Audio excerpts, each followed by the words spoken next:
Welcome back, everyone. My name is Elif Bereketli, and we're now going to officially open the United Nations Food Systems Summit. This summit is convened by the UN Secretary-General Antonio Guterres to motivate accelerated action to achieve the Sustainable Development Goals and promote an inclusive recovery from COVID-19 through the power of food. For those of you who are just joining us, it's been an exhilarating morning. We heard from so many different voices, heads of state, members of the science community, and many constituency groups, providing us with a vivid account of the work that's been done to date. Many stepped forward with tone-setting commitments to action, but we were also reminded of the work we have ahead and the urgent action required. Before we hear from the UN Secretary-General, let us watch a short video highlighting the summit's journey over 18 months and the road to 2030.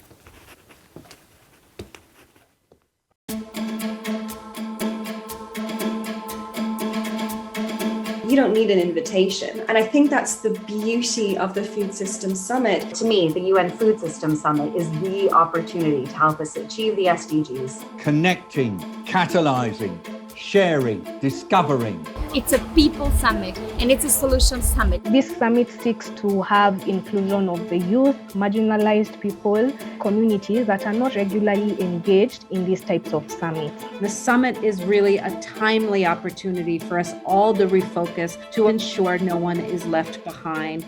By putting the dignity of those who produce and distribute our food first, we can change the whole system going forward. Young people are amongst the hardest working in many parts of the world. The youth have led from the front and are the leaders of today. Young people are leveraging technology, passion and their commitment to a safer future to change the course in global and local food systems. When we empower women, those women turn around and invest in their families and their communities. Women are very important in increasing food security. Put resources, money in the hands of the women. That's how we change the world. There is no transformation of food systems without producers. It's the next generation of our farmers who are being called into action. It is critical that our farmers and ranchers are seen at the table as leaders in their own right. 70% of African adults work in agriculture and agribusiness. If they aren't doing well, then Africa isn't doing well. It's very critical to see how, as indigenous peoples, we can change the narrative. We gathered now to recognize that the indigenous population have something to teach us. Let's listen to the indigenous people. Let's help them help us preserve our earth. There is hope. Since my initial call for this summit, you have responded with energy, ideas, and the willingness to forge new partnerships. Voices of the indigenous people, of civil society, of business, of our member states here in Rome, in New York, and more especially in our countries. Each and every one of them has underscored the importance of action. Nobody can do everything, but everybody can do something. The next 9 years is about really coming through. So people, let's go. We all know that this future is in our hands. Let's go get it. Listen to your vegetables and help the planet. You get it, Mooch. UN Summit done. How inspiring.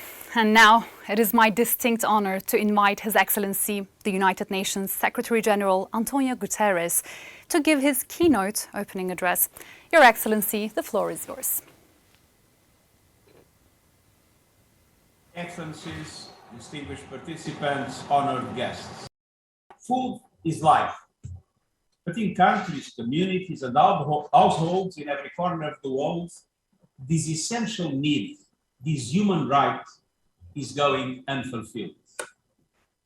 Every day, hundreds of millions of people go to bed hungry. Children are starving. 3 billion people cannot afford a healthy diet. 2 billion are overweight or obese. 462 million are underweight.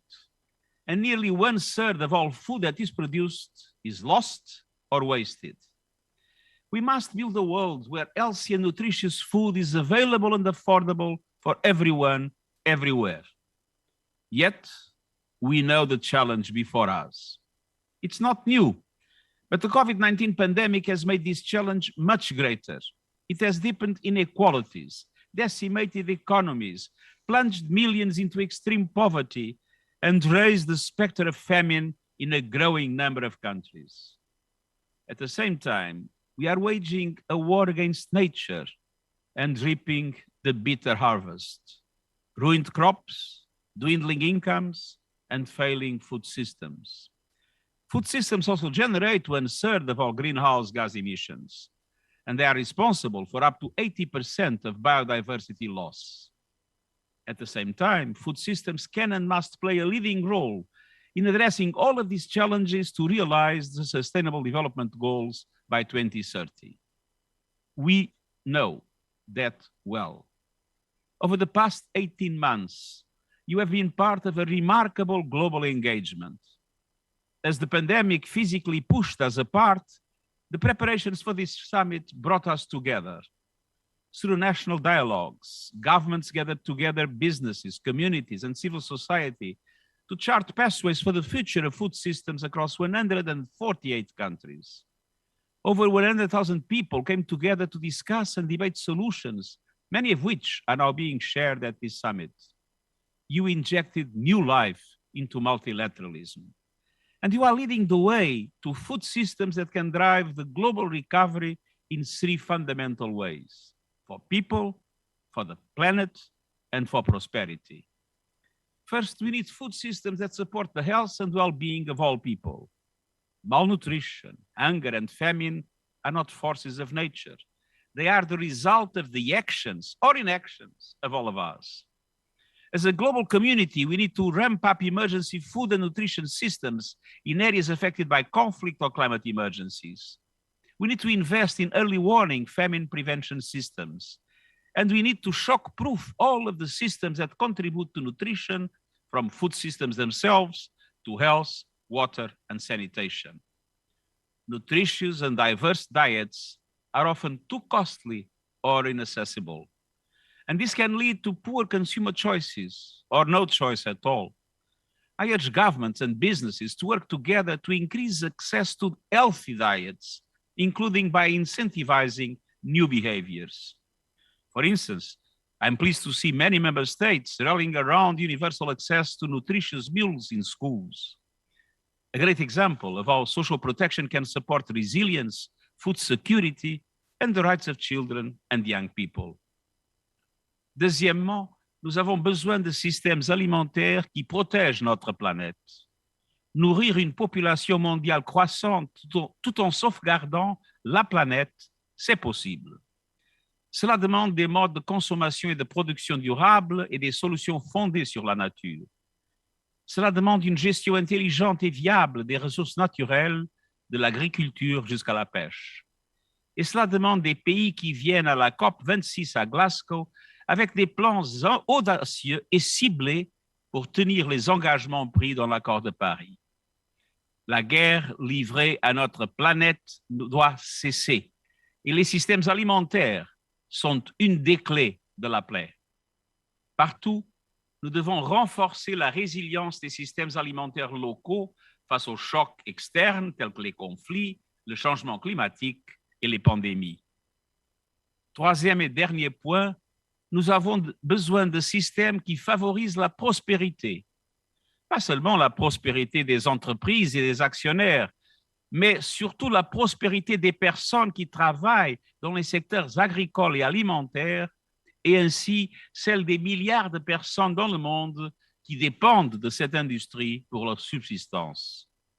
Travaillant dans les champs, transportant la nourriture vers des marchés et jusque dans nos maisons, et ce pendant une période exceptionnellement marquée par les confinements et les restrictions de déplacement, ces femmes et ces hommes ont été les héros méconnus de ces 18 derniers mois. Or, trop souvent, ces travailleurs et travailleurs sont sous-payés, voire exploités. Pourtant, les systèmes alimentaires représentent 10% de l'économie mondiale. Ils peuvent fortement contribuer à un redressement inclusif et équitable après la pandémie de COVID-19, mais seulement si nous changeons la façon dont nous les soutenons. La communauté mondiale doit transformer son approche des subventions agricoles et des aides à l'emploi. Et nous devons repenser notre façon de considérer et d'apprécier la nourriture, non plus comme une simple marchandise à échanger, mais comme un droit inhérent à chaque personne. Excellencies, above all, meeting our goals across these three principles depends on partnerships. Only by working together can we maintain the extraordinary momentum generated from this summit. The United Nations family is proud to be taking this journey with you, and we pledge our full support. The entire system, led by our Rome-based agencies, will continue to champion this vital effort. Our resident coordinators and UN country teams will continue to lend their leadership and support at the country level. And we will continue this journey together, convening again in 2 years to take stock of our progress and preserve the energy through the decade of action. We also need more businesses to join this work, from food producers to the transportation and marketing industries. We need the advocacy and voice of civil society to continue calling for change. And throughout, we need the engagement of the people at the center of our food systems. Family farmers, herders, workers, indigenous people, women, young people. Let's learn from each other and be inspired by one another as we work together to achieve the Sustainable Development Goals. Excellencies, dear friends, food is life and food is hope. Change in food systems is not only possible, it is necessary for people, for our planet, for prosperity. This is our moment. Let's get to work, and thank you. Thank you, Your Excellency, for your remarks. We do know that time is pressing, and it is a call for action to see food not simply as a commodity to be traded, but as a right that every person shares. I'd like to call on next His Excellency Abdullah Shahid, President of the 76th session of the UN General Assembly. Mr. Secretary General, Excellencies, ladies and gentlemen, this summit is the culmination of an 18-month process to review and transform the entire spectrum of food, from how we produce it, ship it, eat it, dispose of it, and share it, to name but a few. In essence, the entire system is under review. And this is long overdue, as I stated at the opening of the general debate. We have enough food to feed the planet, yet we are either deliberately or unknowingly being wasteful and unsustainable. This has to stop. Excellencies, it is vital that we reshape our approach to food. We must change the way we produce and consume food by shifting to methods that are resilient to shocks, more environmentally friendly, and enhance individual health and well-being. Every nook of this planet has its own microclimate, its own unique growing conditions. Through a combination of natural selection and trial and error, farming communities all over the planet have, over the course of centuries, developed varieties uniquely suited to their locale. The diverse food of the planet and the seeds they come from are a priceless piece of our humanity. However, traditional seed varieties have disappeared at an alarming rate. But there is still a chance to preserve the astonishing genetic diversity that remains on the world's farms.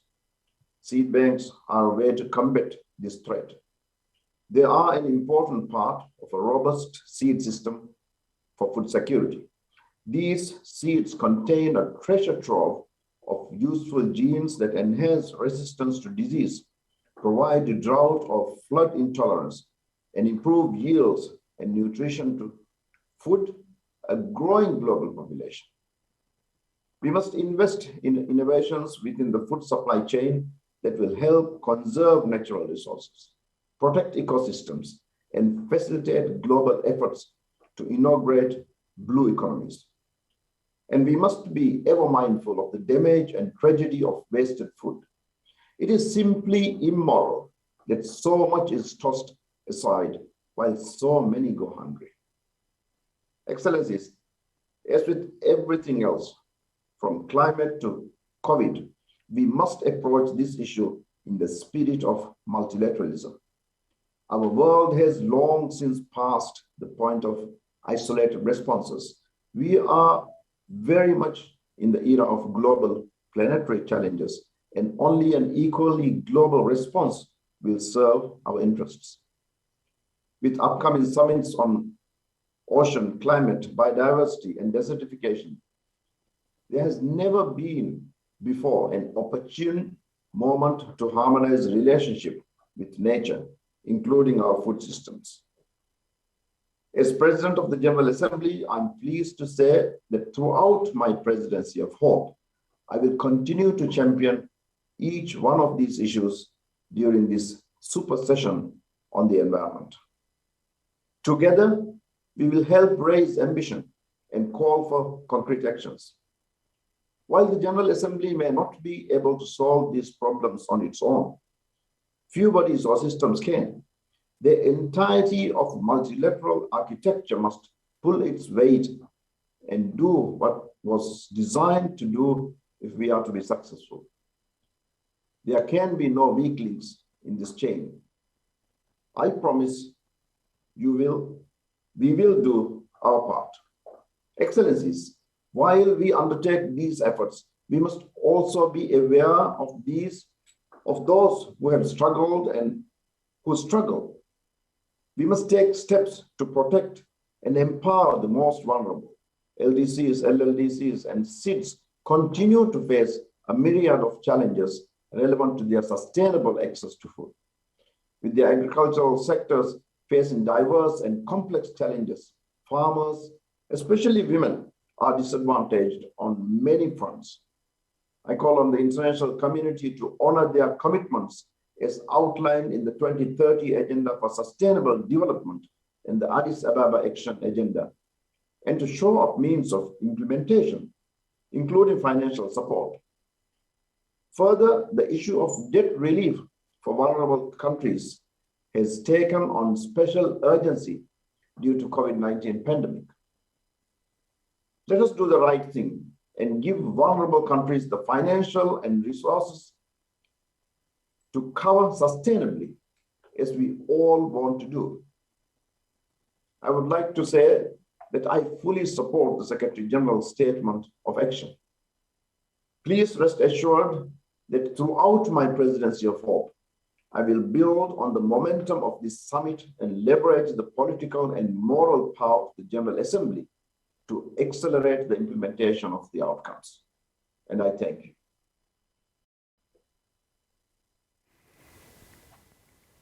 Thank you, Your Excellency, for your remarks. We now move to our next segment. Taking action will not be possible without commitments and leadership from governments. Let me first welcome His Excellency Mario Draghi, Prime Minister of Italy. The Italian government hosted the Food Systems Pre-Summit that took place in Rome in July this year. They also hold the current presidency of the G20 and are a co-president of COP26. Excellency, the floor is yours. Dear Secretary General, dear colleagues, when Secretary General Guterres launched the idea of this summit in 2019, malnutrition was already on the rise. Today, this plight has become even more dramatic. According to the latest data, almost 1 in 10 people in the world is undernourished. The pandemic and the global downturn have pushed nearly 100 million people into extreme poverty, bringing the total to 730 million. Climate change has increased the risk of droughts, floods, and extreme weather events, which affect the agricultural sector disproportionately. Changes in precipitation patterns and heat waves have reduced crop yields and land productivity.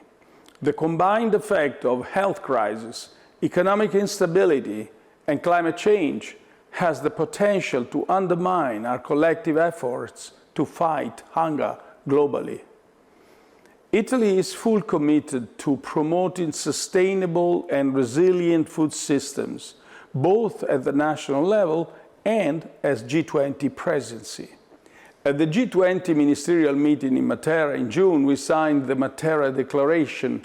It calls upon the international community to ensure adequate nutrition for all and set up resilient food chains to reach the goal of zero hunger in 2030. The food coalition that Italy and the Food and Agriculture Organization promoted last year has exactly that same goal. We want to trigger coordinated action globally on food security and nutrition in response to COVID-19. At the pre-summit in Rome 2 months ago, we engaged academics, practitioners, as well as communities and policy leaders to discuss how to make food systems more resilient. Today, we expect to agree on a set of concrete actions that involve everyone. We must promote healthy diets that safeguard traditional food cultures, and be aware that there are no one-size-fits-all solutions, as we concluded at the pre-summit. Italy strongly supports the role that the United Nations system and its Rome-based agencies play in the fight against global hunger. I wish you a productive summit, and I look forward to its conclusions. Thank you very much. I'd like to welcome next His Excellency Senor Alberto Fernandez, President of the Republic of Argentina. Excited to hear your remarks, Your Excellency.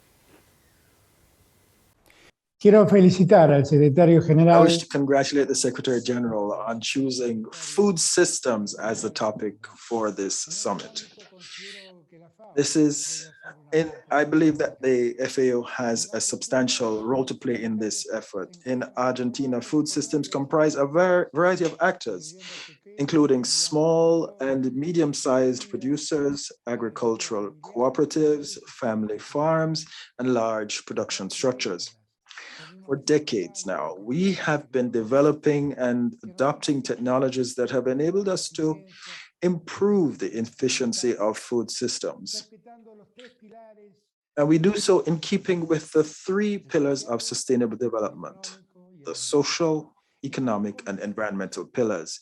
We are convinced that the agricultural sector is a fundamental part of the solution if we are to achieve global food security in a sustainable way. Local realities and national possibilities must be taken into account with due regard for the principle of common but differentiated responsibilities. Our goal must be to produce in a sustainable manner without giving exclusive priority to any single pillar of development over the others. It is essential to build a rules-based international trade system with the WTO at its core, as well as to remove as soon as possible the distortive and protectionist agricultural policies that have traditionally been detrimental to efficient agricultural producers, especially in developing countries.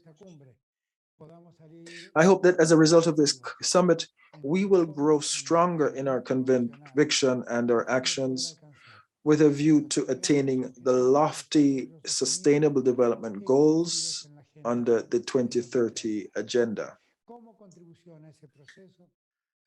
By way of our contribution to this process, Argentina has acceded to the School Canteen Coalition, an area in which we have vast and valuable experience. Mr. Secretary General, the world can continue to count on Argentina to continue to contribute healthy, safe, and nutritious food that is produced in a sustainable manner. In this way, we hope to contribute to the eradication of poverty, to ending hunger, and to progressive distribution of income, to the efficient and sustainable use of natural resources, and to national development while leaving no one behind. Thank you. Thank you very much, Your Excellency, for those very important remarks. Now, we are going for a short break, but we will resume shortly.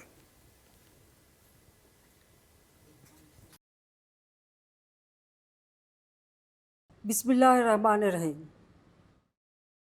Mr. Secretary General, Honorable Heads of State and Government, Excellencies, ladies and gentlemen, Assalamu alaikum and a good afternoon. I thank the Secretary General for taking leadership in organizing this summit. This summit is important for post-pandemic recovery and for achieving the SDGs through resilient food approach. Excellencies, access to adequate food is a basic right which is linked to the well-being and health of all citizens. The global system has social, economic, political, and environmental implications. Food security is interconnected with climate change. By 2050, the global population is expected to be 10 billion. Therefore, it is imperative for us to grow more food for these additional people. Ladies and gentlemen, the Constitution of Bangladesh, framed under the guidance of our father of the nation, Bangabandhu Sheikh Mujibur Rahman, recognizes food and adequate nutrition as a fundamental right. We have integrated food system transformation in our national policies and action plans as an integrated tool to achieve Agenda 2030. The 8th Five-Year Plan, the National Agriculture Policy 2018, the National Food and Nutrition Security Policy 2020, and its Plan of Action 2021 to 2030 recognize the need for transformation of our food system, such as currently the growth rate of our food production exceeds the rate of population growth. Bangladesh has become self-sufficient in food production from a food deficit country and has been working for long-term food security. However, greater frequency of extreme weather events due to climate change are affecting our momentum. As a global leader in addressing the challenges of climate change, we are also working on climate-resilient agriculture and food system. In addition to food security, we intensified our efforts for ensuring food security and quality food for everyone. Excellencies, let me conclude with the following suggestions for ensuring resilient food system globally. First, research, investment, and advanced technology sharing for agriculture development. Second, increase funding for developing countries for achieving sustainable food system. Third, developing and global coalition and partnerships. Fourth, reducing food waste through collaboration among countries. And fifth, disbursing the committed fund to adapt to the climate-led extreme events, including sharing of technologies to achieve sustainable security. I thank you all. Thank you, Your Excellency. We just heard from Her Excellency Sheikh Hasina, the Prime Minister of Bangladesh. Bangladesh has been a trailblazer in terms of economic transformation, and we are delighted to see the leadership in the transformation of our food systems.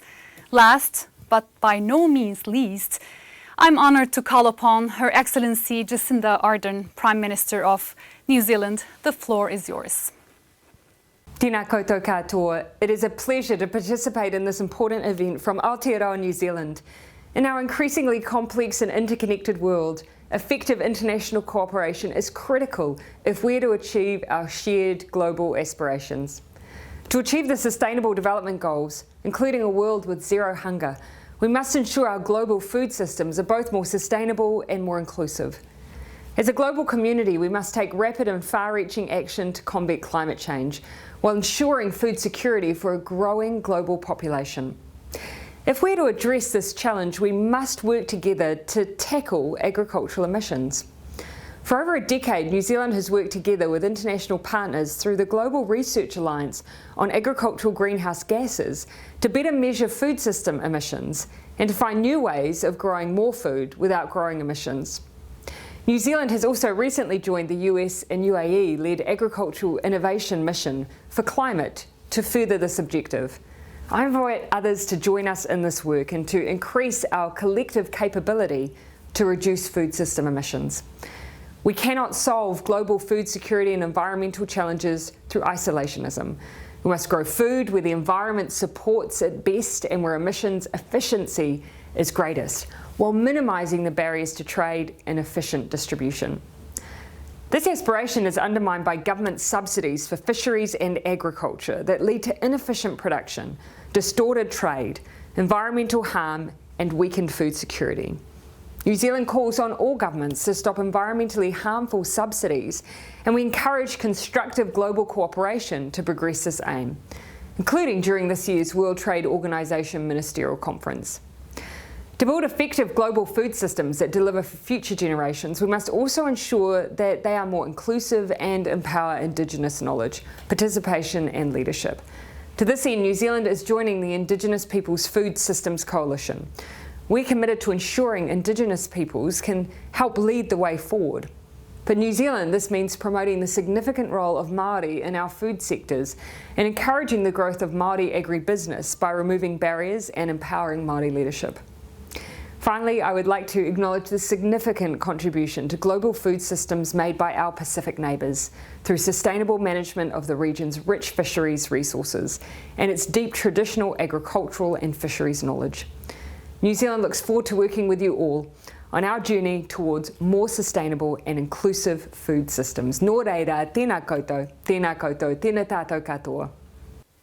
Thank you, Your Excellency. Now we have another world leader joining us. I'd like to welcome His Excellency Félix Antoine Tshisekedi, President of the Democratic Republic of the Congo and current chairperson of the African Union. The floor is yours. Mesdames et messieurs les chefs d'État et de gouvernement, ladies and gentlemen, heads of state and government, Secretary General of the United Nations, ladies and gentlemen, representatives of the United Nations organizations, distinguished guests, on behalf of my fellow African heads of state, I would like to express my warm thanks to the United Nations for having organized this Food Systems Summit, which marks the launch of more ambitious measures to achieve the 17 Sustainable Development Goals of the 2030 Agenda.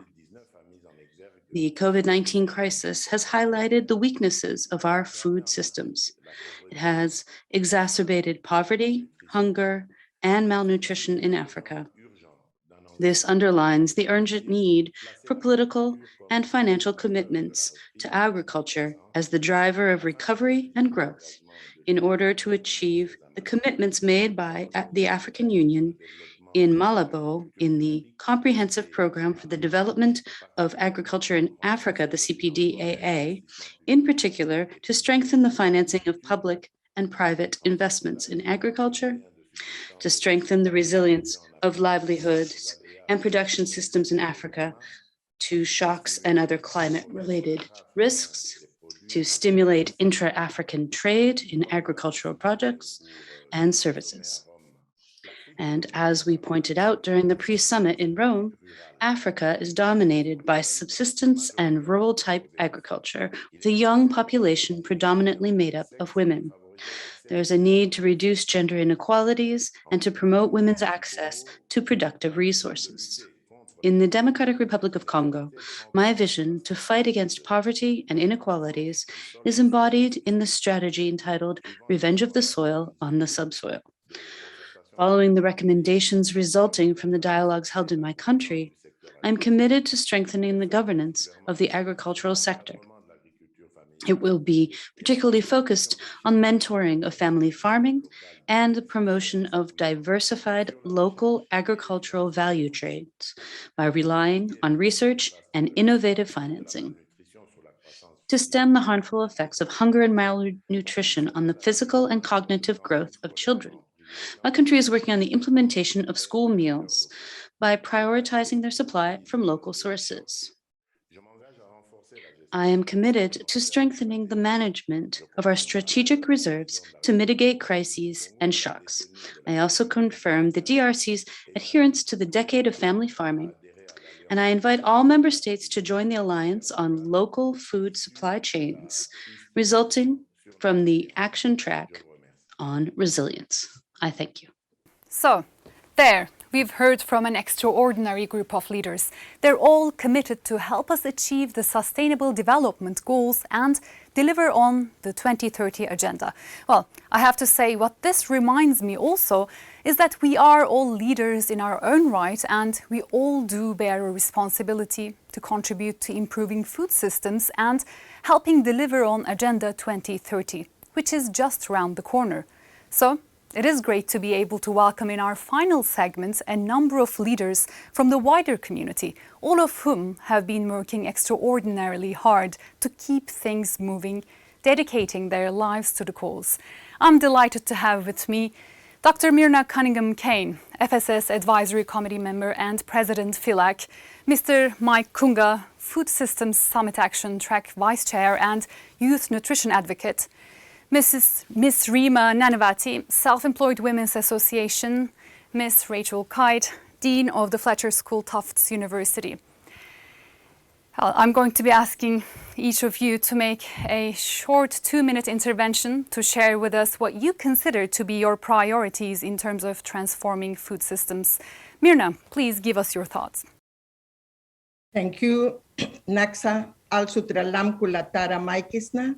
I bring you greetings from my people, the indigenous peoples of Nicaragua, and special greetings to the Secretary General, to all of the excellencies, head of states and government, to Dr. Agnes Calabata, who has worked with us during these 18 months.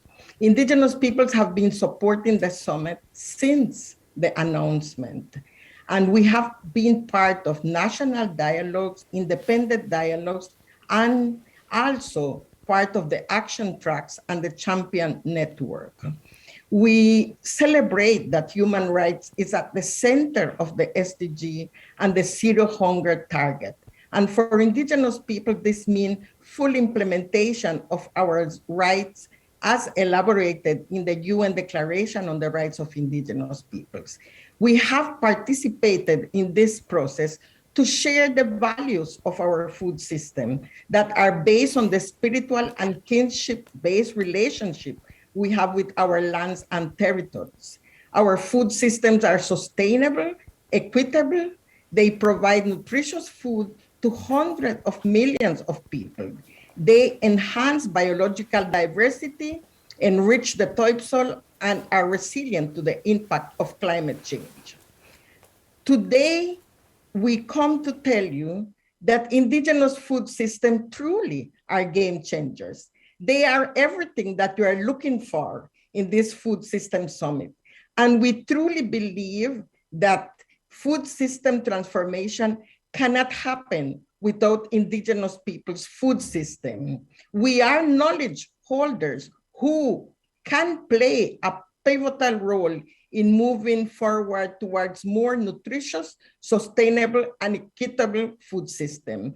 We are pleased that the Indigenous Peoples Food System Coalition is being launched today.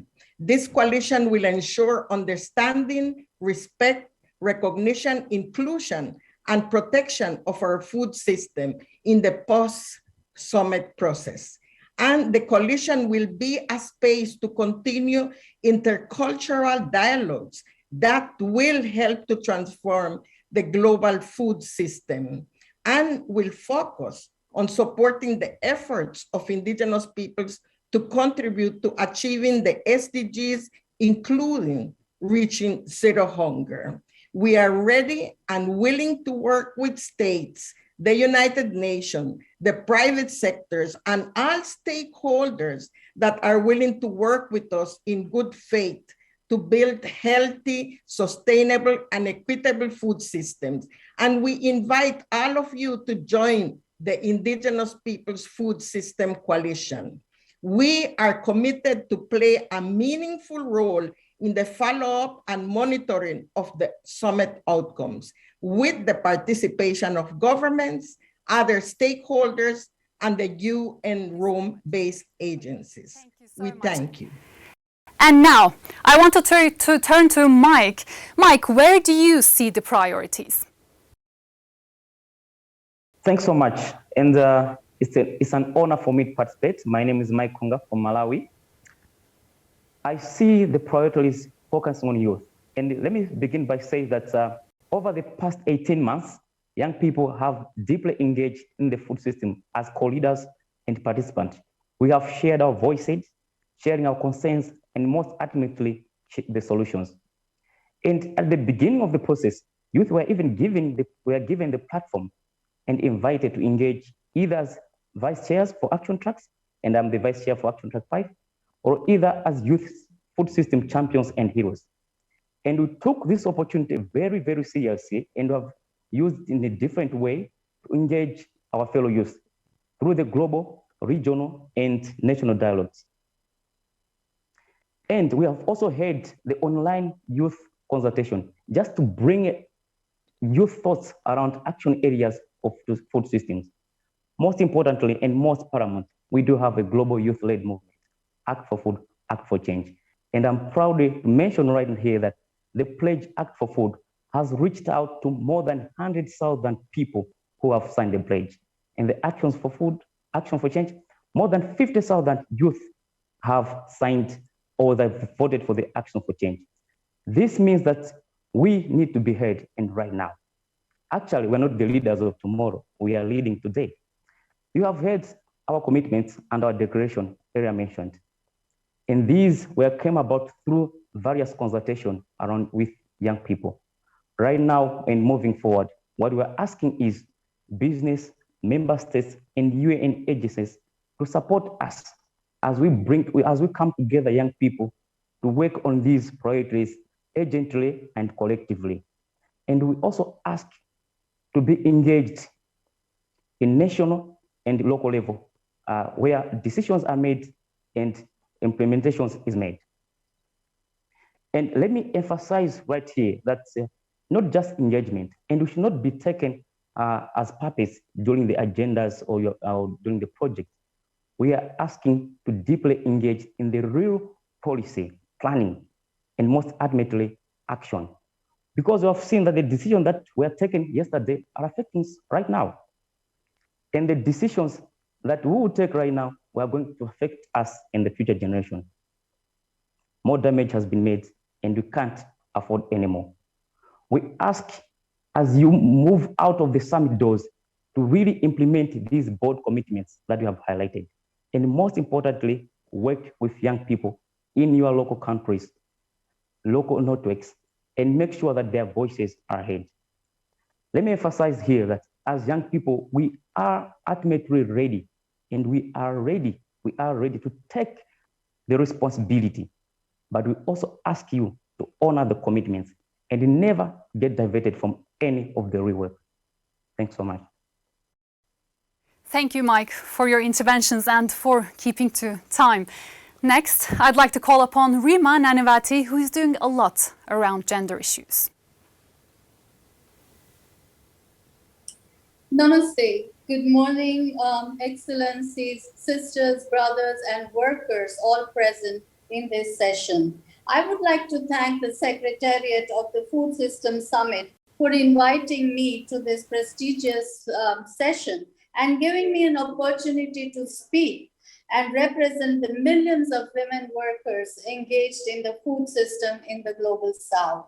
As we are all aware, these women play a very major role in the food system at various stages, and yet they hardly have any voice or visibility or benefits or a future.